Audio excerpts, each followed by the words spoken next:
नमस्कार, मी पंजाब टक. आज आहे 30 मे 2025. मी जात आहे धुळ्याकडे. हे पारोळा रोड आहे आणि या ठिकाणून म्हणजे हे जळगाव जिल्हा आणि धुळे जिल्ह्याच्या बॉर्डरवर आहे. आणि या ठिकाणून आपल्या महाराष्ट्रातल्या शेतकऱ्याला अन्न देणार आहे. तर पाहू शकता इकडल्या भागामध्ये कापूस लागवड झालेली, यांची 15 मे लावलेली कापूस एवढले. पण या ठिकाणून संपूर्ण महाराष्ट्रातल्या शेतकऱ्याला अंदाज देणार आहे.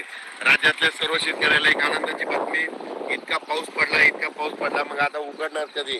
तर राज्यातल्या शेतकऱ्याला सांगू इच्छितो की म्हणजे उद्यापासून 31 मे पासून तर 6 जून पर्यंत असं जोरानं वारं सुटणार आहे. पाऊस काही येणार नाही, त्याच्यामुळे काही चिंता करायची गरज नाही. पण राज्यातल्या शेतकऱ्याला सांगू इच्छितो की तुम्ही काय करा, शेतीची कामं या 6 जून पर्यंत करून घ्या.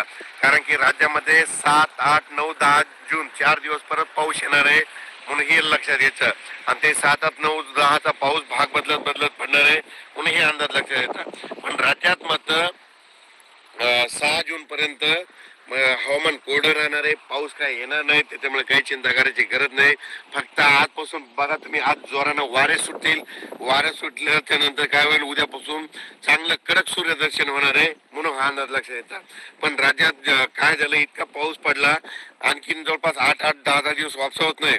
पण माझी विनंती, ज्यांचं रान जसं तयार होईल तसं तुम्ही तयार करा. कारण की राज्यामध्ये 7, 8, 9, 10 जूनला परत थोडा पाऊस येणार आहे, म्हणून हा अंदाज लक्षात घ्यायचा. म्हणजे सांगायचं झालं तर पाऊस मध्ये राज्यात 7, 8 जूनचा पूर्व विदर्भ, पश्चिम विदर्भ, दक्षिण महाराष्ट्र, उत्तर महाराष्ट्र, कोकणपट्टी, खानदेश, मराठवाडा या म्हणजे सगळ्या विभागामध्ये पडणार आहे. 7 जून ते 10 जूनच्या दरम्यान तो पाऊस असणार आहे. दररोज भाग बदलत पडणार आहे, म्हणून हा अंदाज लक्षात. पण 6 जून पर्यंत म्हणजे आज 30 मे पासून ते 6 जून पर्यंत हवामान कोरडं राहणार आहे. खूप काही मोठा पाऊस येणार नाही, त्याच्यामुळे काही चिंता करायची गरज नाही.